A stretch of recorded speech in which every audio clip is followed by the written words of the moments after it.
Welcome, everyone. It is really lovely to be here with you today. My name is Mary Beth Gassman, and I am a professor at Rutgers University. I also serve as the executive director of the Rutgers Center for Minority Serving Institutions, and we are one of the sponsors of today's program, along with Fordham University and its CEDI program. So we are really thrilled to be here. We have a great panel. And today we are talking about, this is a Hispanic Serving Institutions Cybersecurity Roundtable. We are really excited to hear from all of our guests, but especially excited to hear about all of the good work that is taking place at Hispanic Serving Institutions.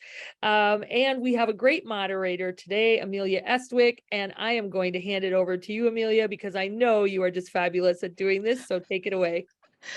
Thank you so much, Mary Beth. Well, welcome everyone. Welcome. Thank you for joining us. I am so excited to be talking about CEDI.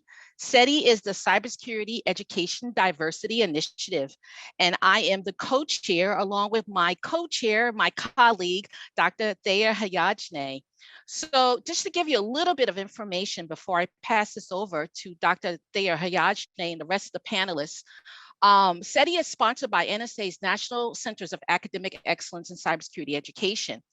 And before we start talking about all the great things of CEDI, and Dr. Hayajne is going to talk more about it, we also are joined by wonderful panelists from 3 Hispanic Serving Institutions. We have Dr. Keith Clement, a professor of criminology from California State University at Fresno. We have Dr. Eric Frost, from co-director of Homeland Security Graduate Program, San Diego State University. And we also have Dr. Mohsen Beheshti. I hope I don't, sorry, pronouncing your name incorrectly. Go ahead. Is Mohsen Beheshti. Beheshti, thank you, sir. Chair and professor of Computer Science Department at California State University. So really excited to have these 3 on with us to talk about their great programs. But before we move on, and we may have Ms. Lynn Clark, are you joining us? I'm here. Thank you. Great. So good you can join us. Finally got it to work. Absolutely. So it's always a pleasure. I got to tell you, we are just overjoyed to have support from the National Security Agency Centers of Academic Excellence in Cybersecurity. And we are joined by Lynn Clark. She's the chief of the Center for Education, Innovation, and Outreach at the National Security Agency. So welcome, Lynn. Thank you so much for joining us. Okay, so what was your thought process when we discussed CEDI? I know in the beginning, a couple of years ago, actually, Dr. Hayajne and myself had a conversation with you about how we can include and get more minority serving institutions certified, or I should say designated as a CAE school. And I think that got the wheels in motion for you. So what has been the impetus for you on serving this population? Well, I mean, we are steadfastly committed to having diversity as part of our program. It's a huge priority for us. We recognize, we always say that cyber is a team sport. And the more variety of experience and outlook and knowledge that we can get, we really need to do that. So it's a origins diversity, it's a gender diversity, it's experience diversity. And so when we were, periodically we are able to get funding for special purposes, and when we were able to get funding to help us in our outreach to diverse populations, we thought it gave us a great opportunity to help HBCUs and other minority institutions to develop cybersecurity programs, at the post-secondary level. We have been working with we have several MSIs in the program already, and of a variety of different classifications, and they have been so good at contributing to the advancement of our objective to develop a workforce that we wanted to have more. And we had been trying to find ways to help schools. Like, we had been working a lot with the president at Stillman And so all of that just came together, and thankfully you all were there to pick up the torch and run with it. Well, thank you. We really appreciate the support over the years. I want everyone to understand that when we had submitted for our proposal for the grant was announced, it was literally the week before the pandemic.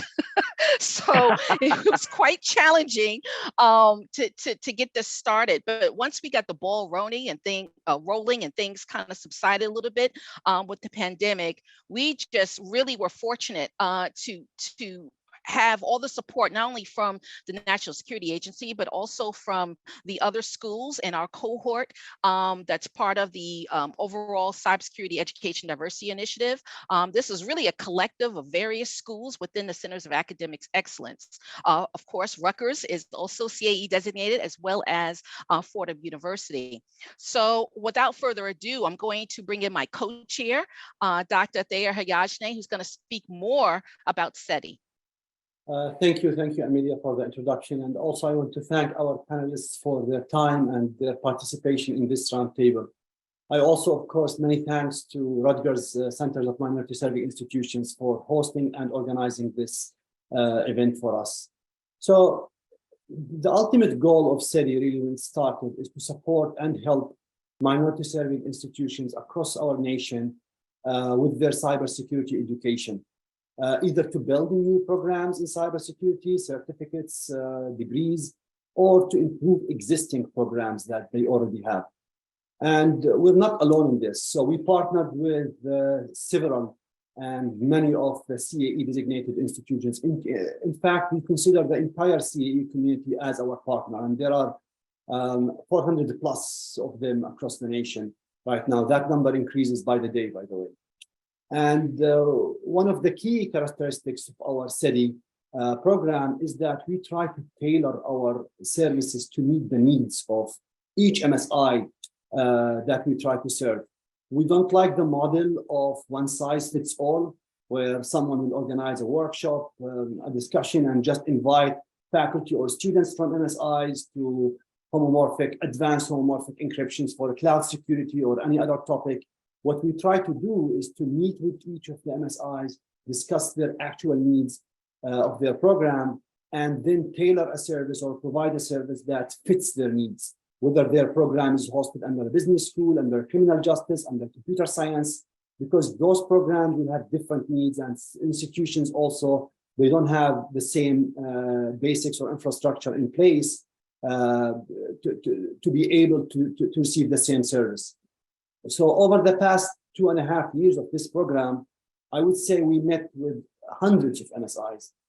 So CEDI proudly has served already over 100 MSI in the past 2.5 years, but we met with a larger number of that. And together with our partners from the CA community, we try to identify some of the common challenges that we have seen across those MSIs. And I would like to share or highlight some of those challenges. Of course, later, Amelia will ask each one of you if you agree with these challenges. Do you share the same challenges, or do you have different ones as well? So to list the challenges quickly, we have the lack of infrastructure. Unfortunately, we cannot assume that the same infrastructure that's available at other institutions is also available at MSIs in terms of hardware, software,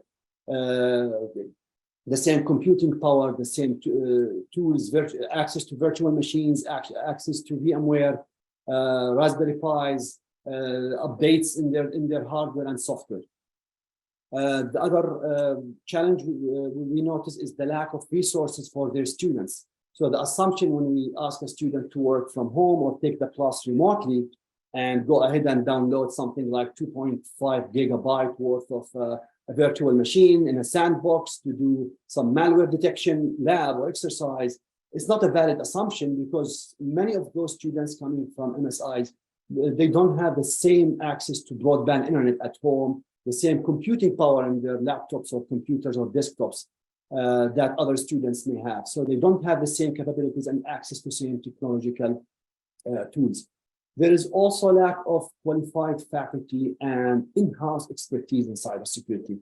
We all know the shortage of faculty. And in fact, in every CAE meeting, the common question we have, the common concern is the lack of faculty. That's one of the things that we all agreed on. So if we think it's a challenge for regular institutions, it's even a much bigger challenge for those MSIs.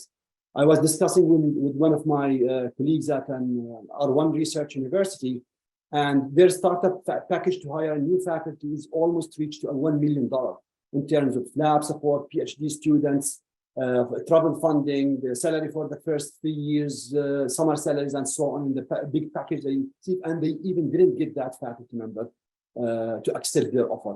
So I imagine the challenge that you guys have as MSI institutions with the lack of resources, if you can be able to compete with those big offers to qualified faculty, and the lack of in-house expertise as well. So we have MSIs reaching out to us. They received a fund, a gift from an institution or from a company, and that fund requires them to submit, for example, a proposal for a lab or infrastructure, and they don't even have the in-house expertise to submit their needs or to put together a lab proposal that fits the need of their students and programs they have in place. And the last point I want to mention here is, with all these lacks, there is also a lack of inclusivity when it comes to receiving federal funding. I mean, I've been a reviewer to several panels in NSF and other agencies, and the first thing we look at when we review is the intellectual merit and the existing infrastructure, the existing expertise. And with all the lack I just mentioned, that automatically exclude those MSIs from being able to compete against the other institutions for the funding. So they are automatically kind of excluded. So these are some of the points. There are other shortages and challenges, of course, that varies, but I will leave it with Amelia, and she's going to discuss with you and ask you, of course, some questions, whether you agree or you have other notes. Thank you, Amelia. Yes, so thank you so much there for really expressing what we were hearing from schools. When we started CEDI and really started getting outreach out, speaking to the various MSIs, we wanted to listen. That was our number one goal. We did not come into this leading this program thinking we were going to just impart all of this, cybersecurity curricula and programming. And some schools may not even be well equipped to receive this information, right? So that was the whole point of us just listening and hearing what were the challenges first and meeting the schools where they're at, meeting them where they're at, which I think is sometimes a different approach than a lot of schools are used to. They're normally used to getting information and resources, if they get them, and just given to them and them trying to, figure out how to use resources. But we wanted to hear what were the challenges, and we wanted to be targeted and how our approach would be to help with these, to address these challenges. So we could not do this without our coalition support. As I stated to you earlier, is the Centers of Academic Excellence, but we actually had a cohort of schools, universities that were part of our coalition, and I just want to give them a couple of a quick shout out real quick. We had Bluegrass Community and Technical College, Metropolitan State University of Denver, New Jersey City University, North Carolina Agricultural and Technical State University, Polytech University of Puerto Rico, Tennessee Tech University, University of North Carolina, University of North Florida, University of North Texas, and University of Tennessee at Chattanooga. So I just wanted to do that real quick before I go on and ask questions to the panel. So I'm going to speak to Dr. Beheshti first of California State.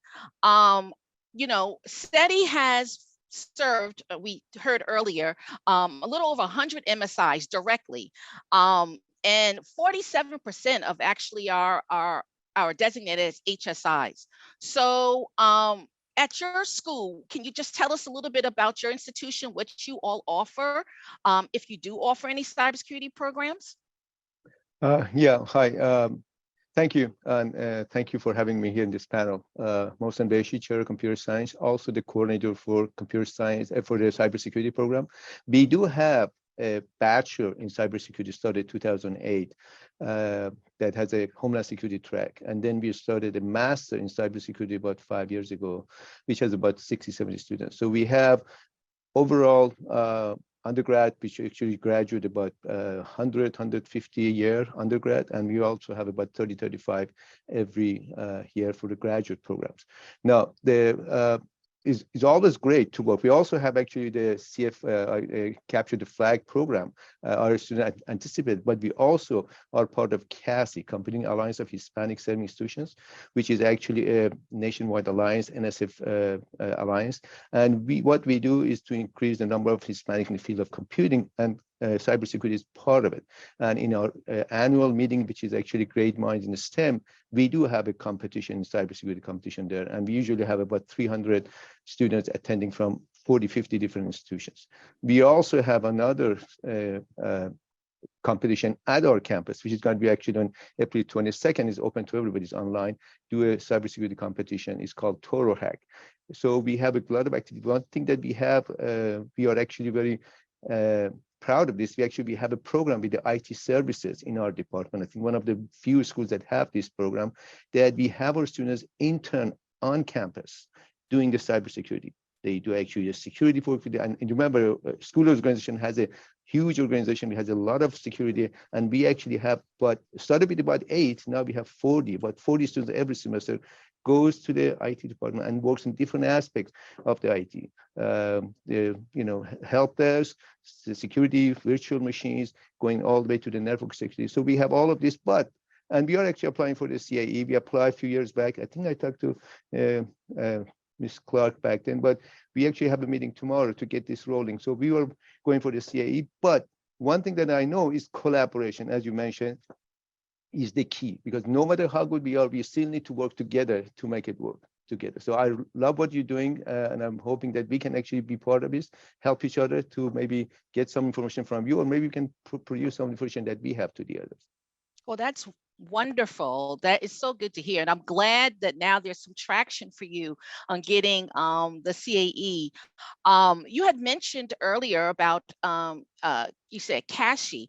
Would love to know more about how CEDI can help support that community, and how many schools are involved in that community, because that will really be helpful for us in our outreach and understanding how we can support the CASI, Computer Alliance for Hispanic Serving Institutions community. So I'm going to come back to you in a minute to talk more about those things. I'm going to go to Dr. Clement from Cal State also, but from Fresno campus. Sir, can you tell us about your programs and what you offer? Fantastic, and glad to be here, and nice to see everyone. I hope that your spring weather is coming along nicely, as it is in Central Valley, California. So at Fresno State, we actually have a minor in cybersecurity and a few dozens of students.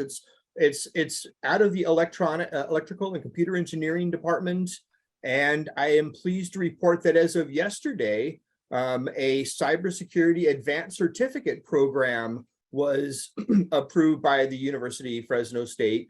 And that, thank you. And that was actually funded by a National Telecommunications and Information Agency, NTIA grant, for a soft start program here at Fresno State that is actually intended to reach out to anchor and minority communities across the Central Valley. For those that don't know, we have some of the lowest per capita income, some of the lowest wealth. You know, if it's bad economic news, I'm sure that Fresno is number 1 or 2. Housing, transportation, I mean, all of these other issues related to cybersecurity. And I think that that's an example of how we need to do a better job of reaching out in terms of diversity to touch neighborhoods or communities in which they do not have a lot of access to tech. They don't have the computers, they don't have the networks, they don't have those things going on around here. So what we've done in California is done a statewide approach, right? That we're actually building major multi-campus consortiums. In all fairness, about 1/3 of the 570 MSIs in the United States, about 175 of them are actually found in California. So, this is 30 to 35% of them right here. I mean, they're not all just HSIs. There are also some AA, NSIs, and some tribal sovereign nation stuff. So there's just this ton of stuff going on in California right now. So, yeah.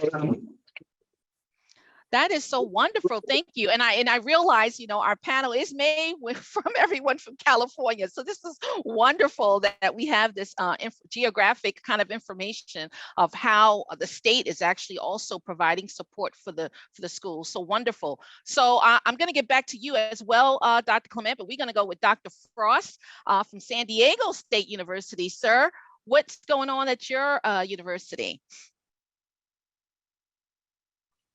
It's cold and it's raining. Okay. And in San Diego, when the weather is not nice, people complain when it gets below 60 degrees here. People put their UGG boots on and stuff. So this has been the coldest winter almost anybody has ever experienced. Oh, wow. So we're hoping that Al Gore will come here and warm it up. In San Diego State is an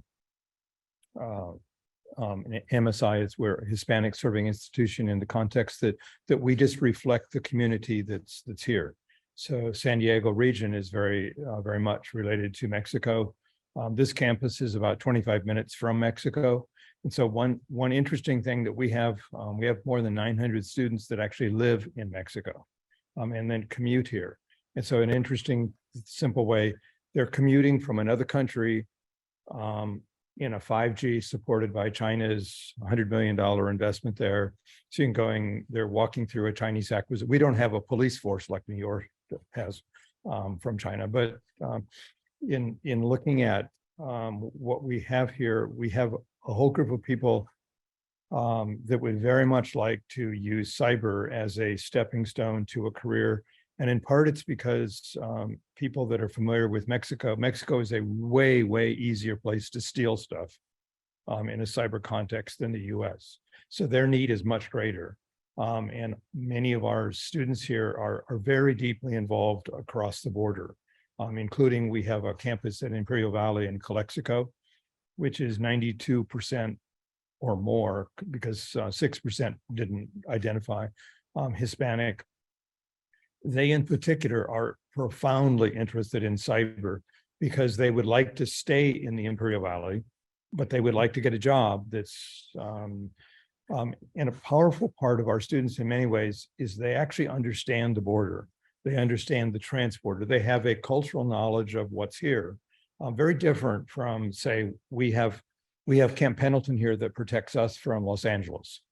And so we have a sense that the border here is different. And it's very much a place that a person that is a big deal here is Alan Burson, who was the Undersecretary of Defense for DHS, is somebody that wrote a small paper about 20 years ago called The Third Country, which is the area along the border. And that's very much what we're focused on is this area along the border, incorporating both. And in an interesting way, cyber, one of the simplest ways you can encrypt something is put it into another language, because the computer reads what you write, not what you wrote. And then if you put it in Spanglish, that's encrypted. If you also add just making, if you're doing cyber and you can't read Spanish and you can't write code in Spanish, you're not very helpful to somebody whose everything is in Spanish. So interestingly, we are very interested in the culture, because that's our students that reflects it, but of where are the opportunities, including, maybe last point, we're connected to New York in a strange way that we wish we weren't, but we are. That most of the fentanyl that comes into the United States comes in San Diego, and a whole bunch of it goes to New York. Most of the fentanyl that's here, that I think last year 70,000 people died of opioid overdoses. Specifically, that's continuing to go up. San Diego had 814 people die last 2021, the last date, from fentanyl overdoses. Fentanyl is turning out to be, as bad as it is, it keeps changing as they now add things like xylazine to make the drug called Trank for tranquilizer or zombie drug. Interestingly, most of how it's sold is on smartphones. So it's a cyber concern. Most of how it's sold is with emojis. Most of how somebody is caught not by normal police, it's caught via cyber. And so interestingly, with us, we have things that's a scourge of the country, fentanyl, but the place where there is a solution in many ways is really in the cyber arena.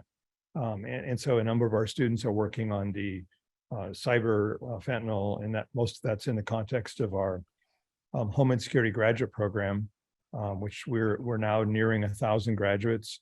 Most of them go out to federal law enforcement, to places, NGOs around the world.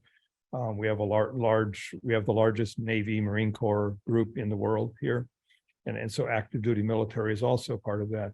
But one of the things that we are deeply appreciative of that you even noticed us, probably because we played basketball as well. Well, that was only recently, right? For the most part. Absolutely. But we did beat another Jesuit university, Creighton. And a very powerful part of that is one of our students, who's a Homeland Security student, grew up in Omaha, Nebraska, and declined to go to Creighton, and came here, for which we were very glad that he did. With us, it's a very huge honor, and maybe for the context of all three of us, we all follow in the wake of Keith. Keith is a major mover in California on a statewide basis in a huge way, to actually get things accomplished within government and things. So Keith is the major player in California. Wow. Well, and we are thank honored you. to be part of his carrying his robe in the back. So Right. So, this is fascinating. I was sitting there listening to you when you talked about fentanyl, and I'm actually from New York. So I was like, okay, where's this going with the connection from San Diego State University to New York? And then when you started tying in the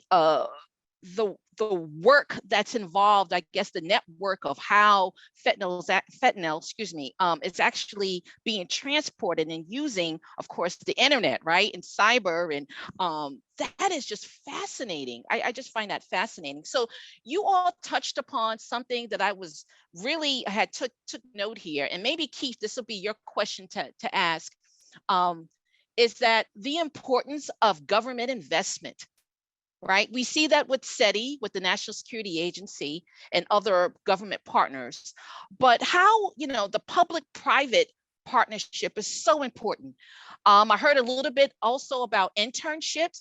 So I guess I'll start with you, Keith. How does CEDI go about getting more support for HSIs as it relates to public-private partnerships? Because we've put information out there, but we're really trying to get traction here. So what would be your input, if you don't mind sharing with us? Of course.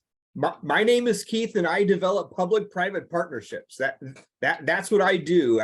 I serve as a translator for 4 communities. Wow. 4 distinct communities. We have the public sector, our federal friends, state, local, municipals, all that.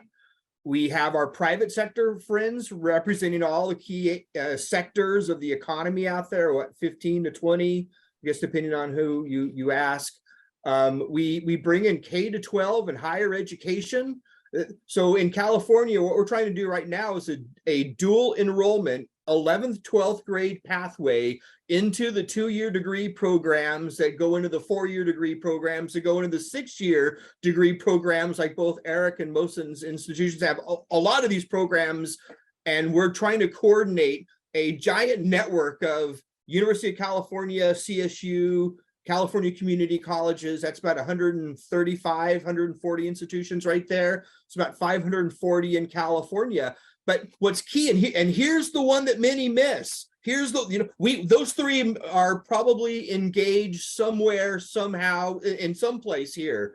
The one that many drop the ball on is the importance of community-based organizations and neighborhood groups. Not all neighborhoods in a tech desert like Fresno or Central California. We don't have Google executives dropping by our kindergarten kids' class to talk to them about working for Palo Alto Networks or any of these fine firms out there, right? We have a lot of first-generation students parents never seen the inside of a college classroom would have no idea how to tell their kids how to get financial aid, arrange housing, campus tours, none of that. So that's really where we all have to start. And if you don't have in your Rolodex, your little booklet, your telephone book of all the local community and neighborhood, not-for-profit, community-based organizations, I think that a lot of our efforts in this area in diversity and in cybersecurity are going to be hopelessly unmet. And the higher you value diversity, equity, and inclusivity, we need to be going into different neighborhoods and different communities and finding those folks to get into the workforce, finding those folks to get into our student positions, our opportunities, our apprenticeships, our internships, all that kind of stuff.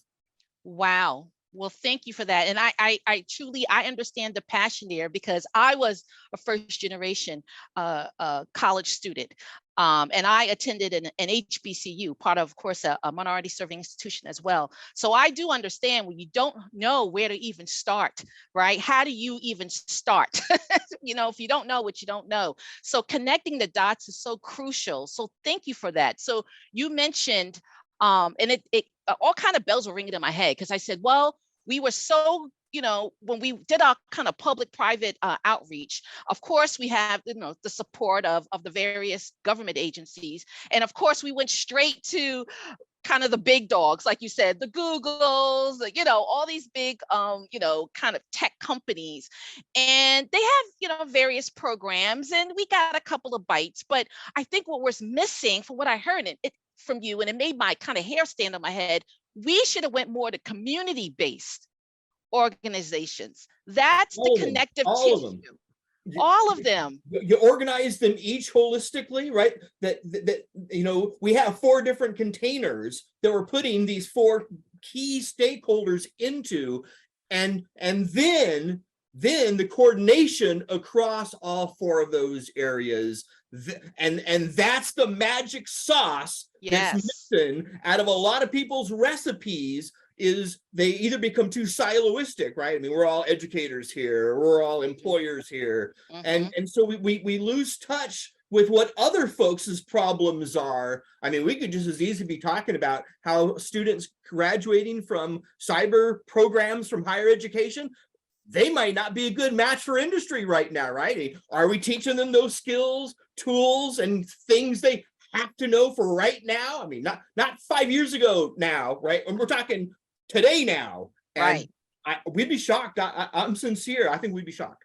Right. And you know what, I'm actually going to touch on this a little bit later, but I'm going to go back to Motion, because he talked about his CASI and the 5 institutions participating. I want to hear a little bit more about that, because I would like to know also, how can we reach out to this community? So Motion, I don't know if you want to speak more on about, Sure. Yes. Sure. CASI, Company Alliance of Hispanic Serving Institutions, started by 2005.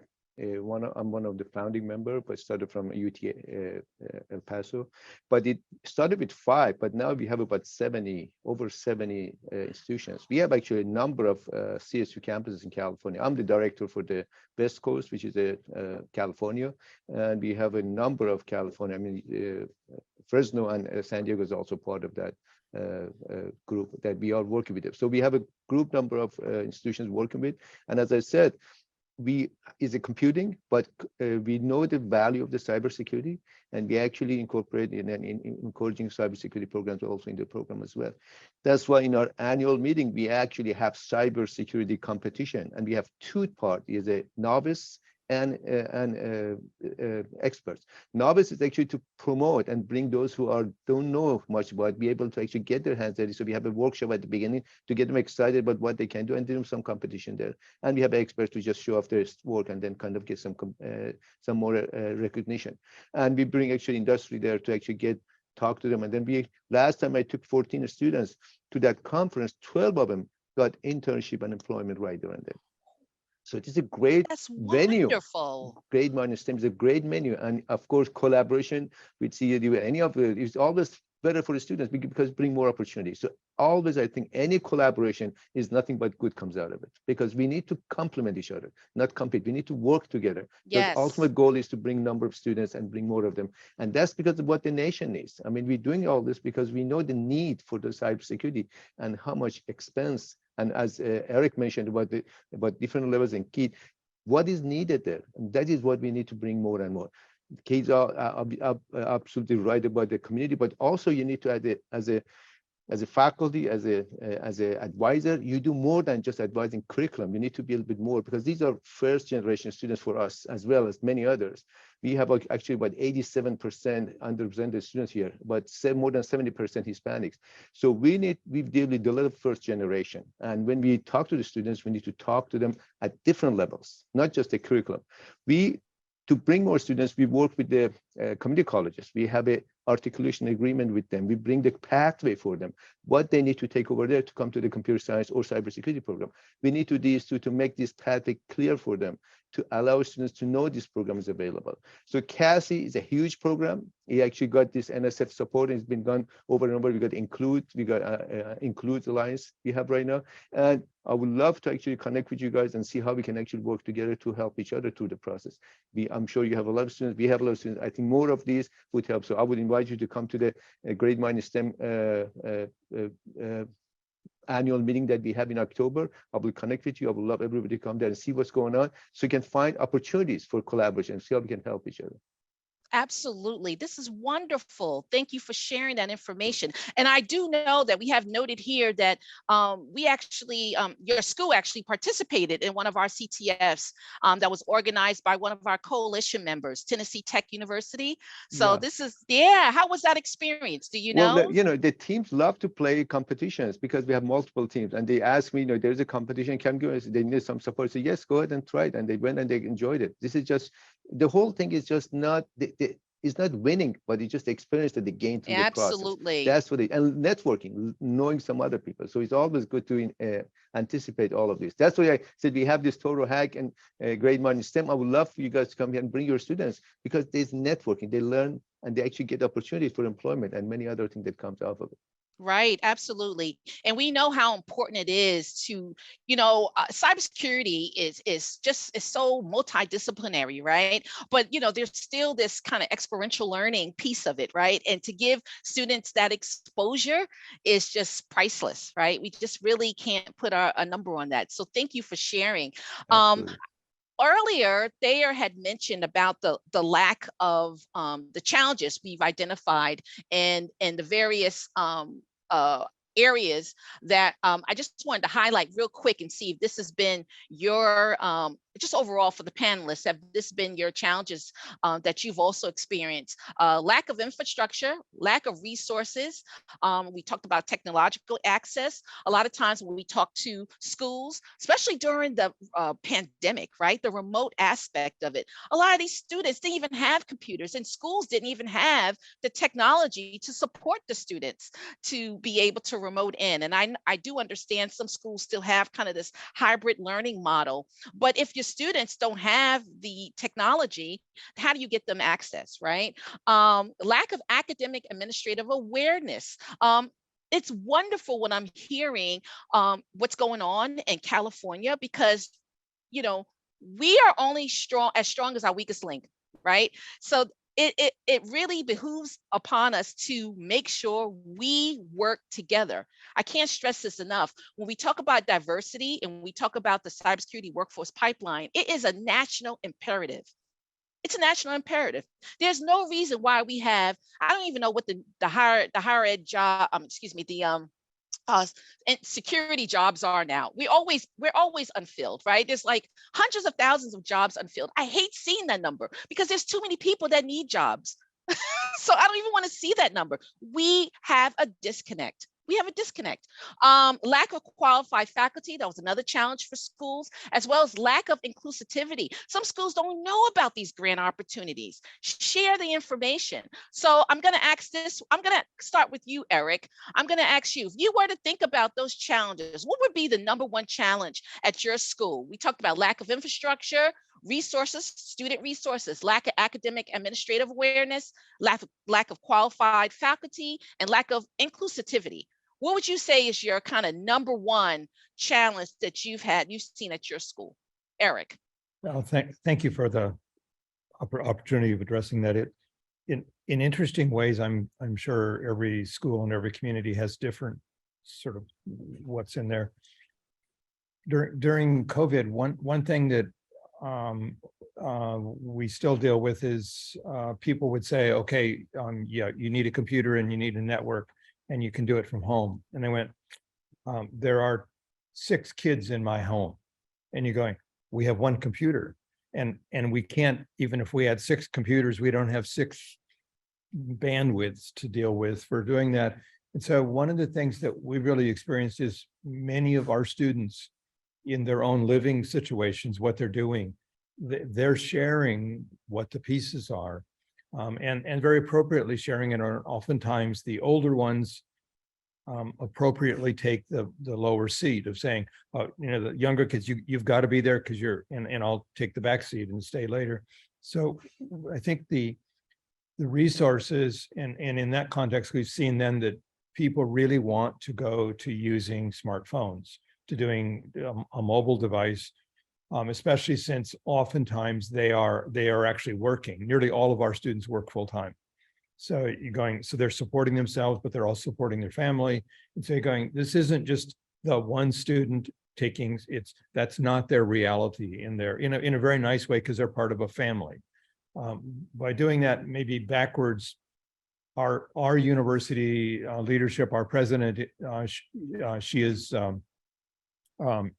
Latina, President Adela de la Torre, a phenomenal president. And she's made a commitment. They would like to hire 8 new cybersecurity people. For a university to say we're going to hire 8 new faculty members in cybersecurity. And so you're going, well, how do you find 8 people, and especially who would come to San Diego because of the price of housing? You're going, this is not an easy thing. And yet, so there's a huge commitment on that level, but how that then expands out to how do you actually really do that?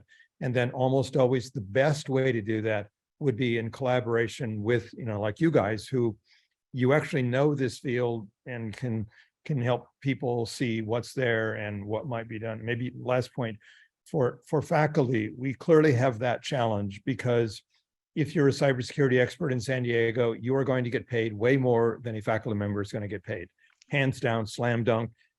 Why would you ever be a faculty member if you can make twice as much money doing a quarter of the work as you would normally be expected as an assistant professor? And you're going, so the disconnect, a way that we have found to deal with that is many of our instructors teach because they want to pay back what they learned. So several of our, in Homeland Security, several of our faculty are Hispanic, so Spanish is their first language. They're doing it not because it pays money, very much money, but they're doing it because the commitment to how do they help others lift themselves up to where they're going. And last point, a way that has worked really well is with gaming. So there is a tool for cybersecurity called the World of Haiku. So Haiku is started by a person, Eric Basu, here in town, who's a retired Navy SEAL and very, very successful in the cyber community. But the World of Haiku as a game has absolutely engaged people in themes of learning, and then they get badges so they can actually demonstrate that they know how to do something. So of doing that, and then another thing that has been really helpful is there's an organization for cyber and Hispanic, Latino, Latina, Latinx called racycyber.org. So that's a national organization. One of the women, the woman in charge of much of what's going on just here last week. So RACY stands for root in Spanish. So it's RAICES cyber.org. And it's supported by small companies like Dell. That's who she works for. And so that's specifically a group that we're seeing of how do you reach out by letting our Hispanic students see that there are other people already there. that the vision is there are taillights in front of them, not just a blank screen. And by doing it, they go, oh, I belong because I see people that look just like me that are already there. And so there's a huge getting rid of the veil because they can actually see real people like them really already there. And so we're really encouraging our students to be part of this Racy Cyber and to get involved in Haiku as a very simple way that they really have capabilities that they can demonstrate. That is wonderful. So to talk real quickly, to touch on your comment about, they always say how you can't be if you don't see, right? Something in that term, right? And I know this year's this past cybersecurity awareness month, the theme was see yourself in cyber. So this is exactly why it is so important to get leaders in this space to be able to kind of reach back and support various communities. This is how I see myself. This is a passion project. I could be paid zero for this, right? And pretty much with a grant that's almost like that, right? But it doesn't matter. It is really making sure that we have a robust pipeline, not only to meet the challenges of today, but the challenges tomorrow, because we see what's going on, right? We see what's coming down the pike, and we are looking at our set of skill sets.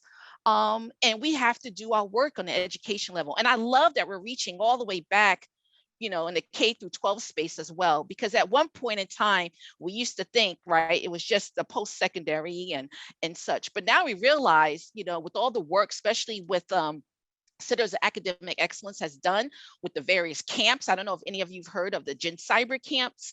And there's a lot of work in the K through 12 space and various grants that supports that as well. So this is wonderful. Great to hear this. Gaming. Would love to hear more about what folks see as how can we support this community. I'm hearing about kind of this gaming role of Haiku. We know gamification of cyber is really big, but and the use of smartphones, that's so interesting. Kids today don't have computers, but they sure enough have a smartphone. So that is so much we can do there to explain to them how to protect their data, right? And the information, right, on that smartphone. But also what I do that's really cool when I do my outreach, I bring in the old POTS, plain old television, telephone system. And I bring it in and then I show them their smartphone and explain to them all the kind of the technological innovation that went to get us here, and then how we have to protect that information. And it's tangible now. The kids get it, right? So this is like a K through 12 activity that I do, but they love that because it's so, they can relate to it. So I tell you all, so we're here. CEDI still has funding.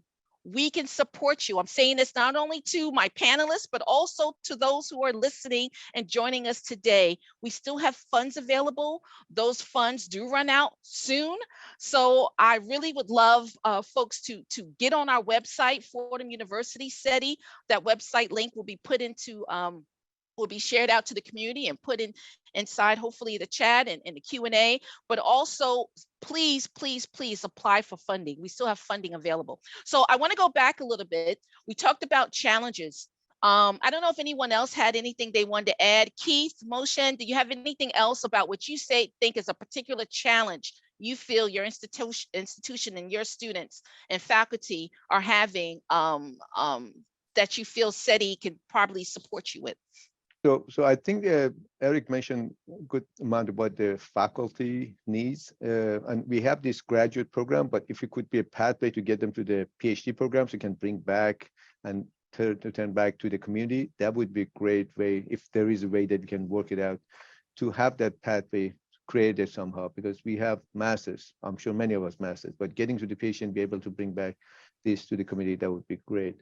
Also, when you talk about the smartphone, is great, but also you need to make sure to let them know that how they could actually lose a lot of information. So we do have a course we started offering a couple semesters ago, actually the GE course now, security in digital media. Make sure all the students get that and know how to protect themselves, because it's very easy to use these tools and also cause some damage. So they need to actually make sure that they have some course that prevents them from any damages can come to them. So yeah, but in reality, that's what we need: more faculty in the field.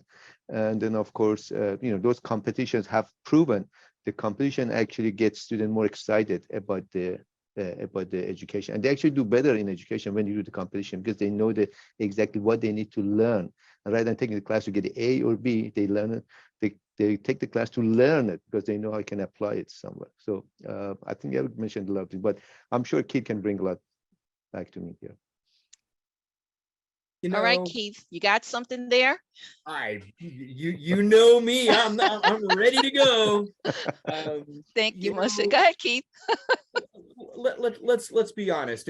If we plan on boosting the output of the number of cybersecurity students through pipelines and pathways, as we've all talked about, and we're actually about 750,000 workforce currently in the hole. And I saw a report anticipated to be 3.5 million by 2025, which is not very far down the road. That if we're going to be putting a lot of resources into bringing, recruiting, and preparing students, we are fools if we do not make a concomitant relationship and investment with our faculty to serve these increased masses. We can't handle the students that we have now. And as evidenced by 750,000 open jobs, that we can't handle the workflow now, that we need tremendous capacity increasement, which includes the ability to retain, promote, and hire faculty that look just like the students that are found at their institutions. And until we do that, we are in big trouble. But there's a bigger problem here, right? That's the minor problem. There's a bigger problem here. That is, there are too many groups out there in American society that don't see themselves in technology, and they certainly don't see themselves in the cybersecurity field. The barrier is here. The tools and the skills and the capabilities, that can all be taught. They have an attitude in their head that this is not for me. Let me go into a safe career pathway. Like the ones that my mom and dad tell me to do, or the guidance counselor at their local high school. They need to know young in life, and I'm talking to women and girls and the whole diversity spectrum here. You know that many girls leave engineering and math as early as the 4th grade. So this is a broader issue across STEM and math. I mean, this isn't just a cyber problem. The unique problem that we have is that cyber is so ubiquitous and covers everything in your waking daily life. And many students just don't see themselves working in this space when they got the skills, they got the tools. Like most will say, we can teach them the curriculum. If they're not interested and see themselves in this field through representative mentorship and leadership, then we're probably spending a lot of money on stuff that's just not going to go far. And if we have tons of money and grants to distribute in this fashion, I guess it doesn't matter. But if we want to be careful about how we spend our funds, we got to put the fire out and get that problem righted. So that's, it's one of the things we talked about. I know I talk about, and myself and Thayer, we talk at length about these things, is when we said earlier that CEDI really is meeting schools where they're at. So unlike all of you on the panel today, you have a technical, some technical degrees, right? That you are providing, some technical curricula that you are providing. But there was a couple of schools, and I know there's a lot of other schools like this, that are like small liberal arts schools, right? With no IT, computer science, nothing like that. And knowing that cybersecurity is multidisciplinary, we just said that, it's ubiquitous, right? How can we cross that bridge? How can we build that bridge matter of fact, to help support these schools. I know you can highlight some HSIs who are probably in these categories where they're like, well, we kind of have like a social science, some type of social science degree, or we had one that was actually had a law. I forgot the program, but it was similar to like a almost like a Homeland Security. It was like looking at laws and regulations, and we help them with a cyber law program, right? And I believe Thayer, please correct me if I'm wrong what program that is. I know he's going to keep me honest here, but just meeting them where they're at, not forcing like cryptography curricula or something like that, right? On the school that doesn't have any foundational courses to support that. They were able to add in an additional set of courses that was surrounding around cyber law. So I guess I'm trying to, when we talk about the needs of MSIs, in particular, which HSIs, where do we see, if we're not, I know you all have techno degrees, but what other areas do you see that we can possibly, think to build out? We talk about AI, right? We talk about all these things of technology so we can prepare our students that by the time they get out, they have the knowledge, not only for today, but also tomorrow. I'm going to put this out here. I don't know who wants to tackle it first. Keith, you came off of, wait, yeah, Eric? let me blow your mind real fast. Okay. That is that every school needs to be on the mailing list, a representative or liaison from every school, whether they have something, they don't have something, whether they're thinking about it, no, who cares?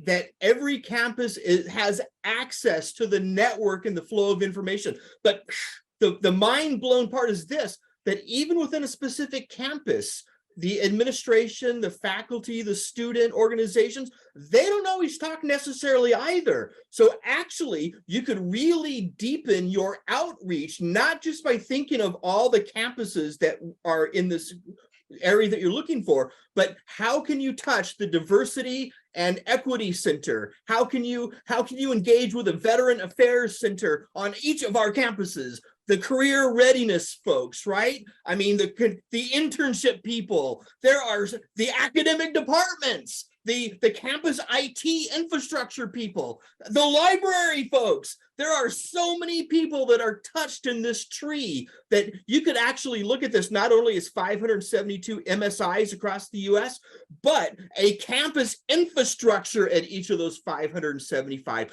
where you could massively outreach and put out a huge network.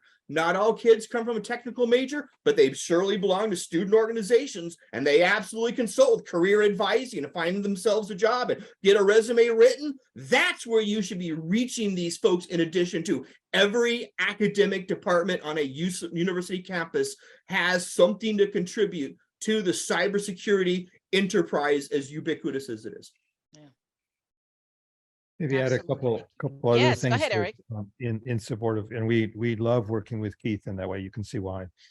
One of the ways that we have found to get students involved and to get them motivated way past what we as faculty can do is to get them involved in response to natural disasters, and often disasters in another country. And so as we respond with like the stuff that's behind me, when you get students involved, and a very gracious thing that works incredibly well is many of our students are from other countries originally, they're immigrants that are here. How can they speak the language and write the language to label a map, to then deliver something back to their country during a major disaster? So that, like, as an example, we had several people that were involved in the Turkey, Syria earthquake response. And by being able to respond, those people were dramatically more motivated to help, to learn, to do things. And then they're part of that response community, and they're using their language and writing skills in another language to actually help. Same thing in Malawi with Hurricane Freddie, which the longest lasting hurricane ever. How do you get involved in in how do you help? And so that's been one of the ways that we have helped. And another one, some of the same thing, is we have a number of students who have functional access needs. So what used to be called ADA, or so a number of those students, because they have challenges themselves, they can reach out to lots of other people with the same challenge or related challenges in a really powerful way. And by knowing this is how you do something in cyber, and then they have credibility to reach other people that who are not just forgotten, but who are also there. So with many of the things that also reflects our community, our community has a lot of people from other places, and it also has a lot of people who have challenges, some of which are PTSD, because we have so many military folks that are, how do you actually help somebody? And cyber actually helps a huge amount because it can touch them where they are, instead of having to go someplace to go to the doctor. So those are also parts of things that Keith has gotten this whole group involved in California. So if I might just add a little thing, just short, to increase what we did when we developed this cybersecurity undergrad program, we went to the community colleges. We talked to them. We went there and talked to them what they need. And we developed a program based on their needs. So we have tracks, professional track, where they get the associate degree, they can come and get the cybersecurity elements to the field that they are. So you can become cybersecurity in their field. So we knew that many of them get associate degree, and we want to make sure those associate degree can actually bring that degree to the foreign institution and use it toward the degree 4 years. So it can actually doesn't be to start from scratch. So working with them directly helps you to develop courses that can actually bring more of them into this. So that's one of the things we did. I think on top of whatever they said, that would help to increase the number of students and help them as well. Communication. You need to do the communication. Well, this has been wonderful. I took feverishly. I've been taking notes, and all the information you shared is really how we've identified, through the lack of resources and other challenges, what we've identified in speaking, like you said, reaching out to the schools and hearing from them. We develop a core set of 5 services: faculty development, student development, curricula development, mentorship and advisement, articulation agreements. So this is the 5 areas that CEDI has support. These are the services CEDI provides. And I know there was quite a bit of questions about that. So we got a couple of minutes. I'm gonna pivot over to any Q&A we may have from our audience, because I want to give them some time too to speak with our panelists. So I'll pivot over. Do we have any questions? Yep, we have a few here. To start out, one person asked, can you please tell me how to begin to apply for mentorship so we can gain guidance on ensuring our cybersecurity efforts are pointed in the right direction? There, you got that one? Absolutely. Okay. So please go to our CEDI website, and under CEDI website, if you are a minority serving institution and seeking help, the fastest way to get involved is to fill a very short application. It's we don't like things like a proposal, 3 to 10 pages with all the details. It's just a very short questionnaire. Click some buttons there, put your contact information, and someone from our team will reach out to you, and we will schedule a quick Zoom one-on-one meeting. And after that Zoom meeting, we will go ahead and hire one of our consultants, which are, as I mentioned earlier, that will be someone who's working at a CAE designated institution that will work as your mentor or advisor. And CEDI, throughout the support of this grant, of course, is going to cover any cost associated with that service. So that's one of the services that we will provide to your institution. All right, awesome. And I think we're going to we shared those links, and we'll continue to share those as well. Also, CEDI's email, if you don't mind adding that in as well, so folks know who to contact. Awesome. What's any other questions we have? Yep. Can you speak to your experience with building partnerships among HSIs? I'm interested in CEDI partnership support and also building organic partnerships with others interested in cybersecurity curriculum institutions. So again, I can speak on the behalf of CEDI. You can also go to our website and get that information to partner with CEDI. You're looking for building partnerships among HSIs. This is a wonderful panel. I don't know who wants to talk and speak on that. I don't know what school this person is coming from, but if anyone wants to add in there. Yeah, if they're close to California or not even close, they want to get some help, please send me an email. California State University Computer Science Department. You can find my information. I'll be more than happy to help them if I can, anything regarding curriculum development for undergrad or grad.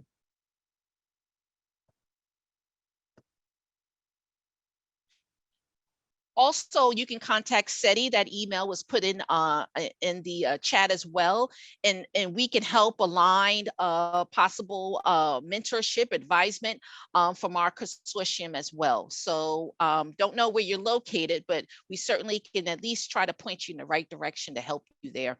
One advice, I mean, if you want to, I think you should start with a course, just one course, and maybe a certificate and minor, and then get to the program. So just gradual start one to see, just because, you know, it's important to see what the leverage is and how it goes. That's the easiest way to go through the process. Right. Amelia, I really view there to be at least two different forms of mentorship, though. I think that on the one hand, we're talking about the academic mentorship and, you know, supporting students and their families through these programs, as most was mentioned, from certificates to minors to actual programs. But you know, we are remiss if we fail to address the professional mentorship.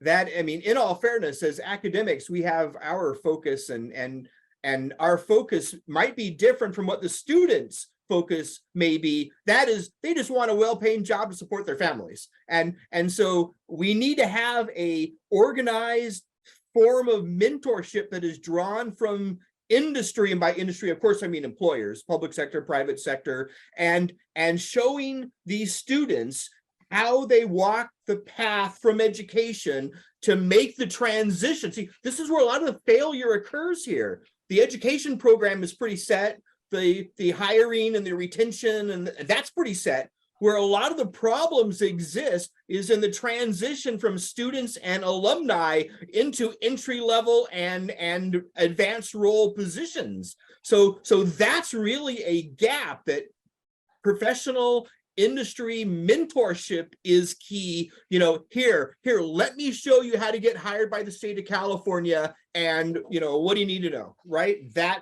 I think that's a critical element of mentorship that has to be further developed. Asking us professors these kinds of questions, you know, is not that's not the industry's approach to a lot of this. Right. Yeah, so you're right. I mean, there's one little piece of CEDI that we've been working to develop. Hopefully we'll have more time to be able to develop, and that's that workforce development piece. You know, trying to see how can we reach students possibly in a remote fashion, but to give them their kind of vast opportunities for internships, so they can have some access to the various job sectors that are out there that need their support and need their skill set. So there's a lot of work in the CAE community on workforce development, public and private partnerships that CEDI is working within the community to tap into. So that's one. But yes, I hear what you're saying. There's so many perspectives and so many kind of ways to kind of pivot and get in here to reach our students and our faculty, also to support our faculty, right? Because a lot of faculty, you know, that faculty development is just as important to some of the student development, as well, as you expressed earlier about the needs and having, you know, faculty to come into the space and education. We got a couple more minutes. I want to get we can get 2 more questions in. Can we? Yep. So has an MSI HSI coordinated with their State Department of Education to add or build a cybersecurity component to a high school math or science curriculum? Short answer is yes, in California. Great, thank you. So I think probably they would want, I don't know what state they're coming from, but probably will want information on how to even go about doing that. I don't know if any of the panelists would like to share, their email, or I don't know, or point them to a state program that they can kind of read up on resources and how California did it? I don't know if you have that information. I'm I just have putting those it out there. resources. I developed a strategic plan and framework for the state of California in cybersecurity that spans all levels of education from kindergarten through PhD programs, and exactly how you build these partners, who you're talking to, a capability gap analysis of our workforce, what the model curriculum looks like between the 2-year, 4-year, and the dual enrollment programs of high school related to career technical education. I've put these documents forward to the California State Legislature, and I'm preparing a report to the United States Congress on this exact same matter, how to take the California Cybersecurity Career Education Pipeline Pathway program and extend it across at a state level and to the national government. And I'm happy to share that with all of you, and it's worth the price of admission. Absolutely. This is wonderful. Maybe add a real simple thing. Keith is profoundly modest in saying what he just did. What he's put together is absolutely phenomenal. It's actually really meaty. It's really insightful. It's really connected to industry, to government in a way, and just the enormity of what he has accomplished and put forward to government would absolutely be of help to all sorts of other people who could see, oh, I can just change California, I'd find and replace, change it to another state in many. So it's a massive amount of work that he has done, none of which he got paid for. You can see So that. Keith, is there a way we can make that available? Of course. I'll share the report I'll share the summary report to the California State Legislature on how to establish a statewide framework and template to develop a career pipeline pathway at all levels of education that also incorporates, of course, the industry recognized certifications and workforce experience. Because we none of us do our students any favor if they're graduating from our institutions with no industry recognized certifications and zero work experience. That's just a kiss of death for success in the IT cyber. Right. Yeah, everybody wants experience. So Amelia, you can post the ring information. Okay. So the CAE program has created something called Ring, which is an online, again, it's online, so students would have to have a way to get there, but you can do a lot of the work in Ring on a phone. And it's a full academic year course that students can sign up for, where we've just finished the first academic year, and we're working with the CAE schools so that students who complete the course can get credit if they enroll at a CAE college or community college. But the thing about Ring is that it's 100% in line with the CAE criteria, which is one of the things that we're hoping will encourage schools to give credit. But it also meets the national guidelines on cybersecurity education for CTE and pre-K. And the curriculum is available to teachers to use as they see fit in their own classrooms. So there is a way that teachers can go to the Ring team and they will be provided with everything they need to teach the course, curriculum, all of the supporting lesson plans, out of school activities. And there are a series of games and other tools that students can use. We call them e-mates. But Amelia, if you don't have that information, send me an email and I'll send you the links that you can share with everybody on the call. It doesn't matter if the students are aligned with a CAE program. This is for any middle or high school student. It's written to the high school level, but we found that a lot of middle school students can handle the work. It's not meant for the lower grades. And I would suggest that many of you with students even in college, my own son is in a graduate program. He didn't have a degree in cyber, but he's doing a master's in cyber, and he didn't have some of the technical foundation. So he went through and used the e-mates, and they helped him. So, you know, the e-mates are little tutorials on different aspects of either foundational information you need, or tools and techniques, or programming languages, things like that. So let me know, Amelia, if you need a link how to get there. We have about 250 teachers nationwide using the curriculum in their classrooms this year.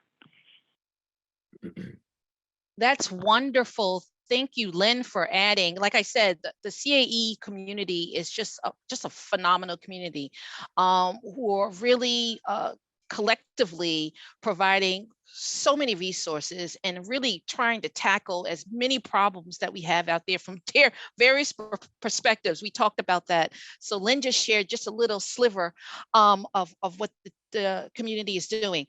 We really don't have, we're kind of running out of time. We have, I could do one more question if possible from the list here. I think someone asked about accreditation. And I don't know if that's a question to talk about for CAE designation or not, but please email CEDI at cedi@fordham.edu, and we can help try to clear that out, clear that for you. So real quick, Lynn, thank you so much for joining the panel and providing just wonderful information. We're gonna start closing this, and I would love to get your thoughts of what you feel is the future vision of CEDI. Well, you know, everything revolves around funding. So we are looking at options if we, for some reason, don't have money to do the option year right now. There are resources that National Science Foundation has made available through the National Cyber Technical Education Center Insight, which is up at Whatcom Community College in Washington State. They have a similar program where they will help schools develop cybersecurity programs, whether they're community colleges or universities. And so if we're still looking at what our funding situation is, we have a possibility of getting some additional funds this year. So we may yet be able to continue. I'll have to let you know in the next month or so if we're going to be able to do that. But if not, what we will do is give you other resources that you can point schools toward until such time as we can maybe find funding to, restart. We recognize that it's an important program, and you guys have done so much to reach out. I know that you had an uphill climb when you started with COVID. It really got in the way, and there are so many things that we do and so much need that we see out there. We're a victim of funding that might be made available to us. Well, thank you. We appreciate all that you have done thus far. We know that these projects speaks to the heart of the CAE community. And we would love to get out more information or resources to the community. So we could post those things on our Fordham CEDI website. We'll have that information. We already have some resources on there, but we'll definitely add some more. Also, Ms. Clark did touch upon Insight at Whatcom Community College, which is actually one of our partners as well. They have wonderful resources there as well. I know we have that information on the Fordham website. So thank you, Lynn. Appreciate you providing your closing remarks there. I didn't know if you had anything else before we move on to the other panelists. No, I just want to say thank you to everybody. What the panelists described today sounds fantastic, and we need more of that kind of dedication. And for all of you that are trying to get started, we're looking for ways to help. We're actually working with a task force at the White House right now, looking at some of these problems. And much of what you talked about today, we have made an input to, especially the program with, Richard, I think, said we can only grow as fast as we have teachers to teach the new ones coming in. And I think that's the #1 challenge that's universal in cybersecurity education right now. We're looking for ways to fix it, but there's no quick fix. There are, I think, somebody mentioned earlier, help for PhD students, and there's a recognition that that may be one way to go, but that takes years to get there. So we're working on it. That's all I can tell you. But thanks again. Right. We know. I thank you. This is not a sprint. This is a marathon, right? So I think it's so important that we have the dedication from my esteemed panelists here and just collectively the community to stay in the, and I call, so I'm also have a military background, so I'm going to call it stay in the foxhole. Stay in the foxhole with us, right? Until this battle is won. And it may not, happen in the, we hope it happens in a couple of years, but it's going to take us to have a dedicated, committed, sustainable pipeline for us to really address all these different, challenges that not only HSIs face and MSIs face, but we overall face in our nation, right? So I'm going to we just got a couple of minutes. I'm going to quick couple 30 seconds. I'm going to go around the panel, see last closing remarks. Eric, I'm going to go with you first, sir. Couple of seconds there. What do you want to put out? I just want to thank you very much for elevating this to something that's of interest to you guys, because you have, you're a prophet everywhere except in your own place. Well, thank you guys for being the prophet that can help us see what we can do. And we are deeply interested in becoming also one of the CAEs. So that will be something I'll reach out to see, because our university is saying if we're going to get 8 new hires, how do you convince them to come here?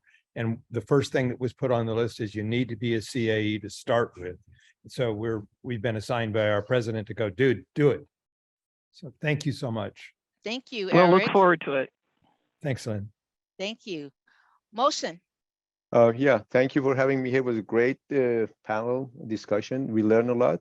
And yes, as Eric said, we are applying for the CAE. We're almost there. We are actually have a meeting with the mentor tomorrow. So hopefully next time we meet, we're going to be a CAE member as well and continue with the work. So is as I said, as Lynn said, is a short term and long term, but we have to work on both of them to get where we need to be. But thank you again. Great discussion here. Thank you. Keith. It is great to be among like-minded souls that all understand the deep, profound issues in cybersecurity education and workforce development. I look forward to the opportunity to work with many of you and your partners. I chair the California Cybersecurity Task Force Workforce Development Education Subcommittee, over a 1,000 member group here in California, cyber educators. And Lynn, if you have any messages, or CEDI, if you have any messages that you would like to send out to those 1,000 Californians, you bet. And I have not yet made this public, but I guess I will now, that I have been named to the Executive Advisory Board of the Cybersecurity Workforce Alliance, a 4,000 industry member education institution group in your area in Connecticut, New Jersey, New York. So this is how we want to be bi-coastal about these matters. So thank you very much for the opportunity to be here today. Oh, this is wonderful. Great, thank you. Thank you. Yes, absolutely. And yes, we'll be reaching out to each of you after this with more information to gather from you also we could share amongst the community. And my co-chair, Thayer. I want to thank you all, thank our panelists and Amelia for your wonderful moderation for this session. And also thanks to Lynn Clark for her participation and the support from her agency and all the support we received from the CE community. And one last message, because I know this will be widely broadcasted to the entire MSI community. We still have funding between now and this coming September. So please reach out to us. We'll be more than happy to work with you, understand your need, and provide you with one of the CEDI services.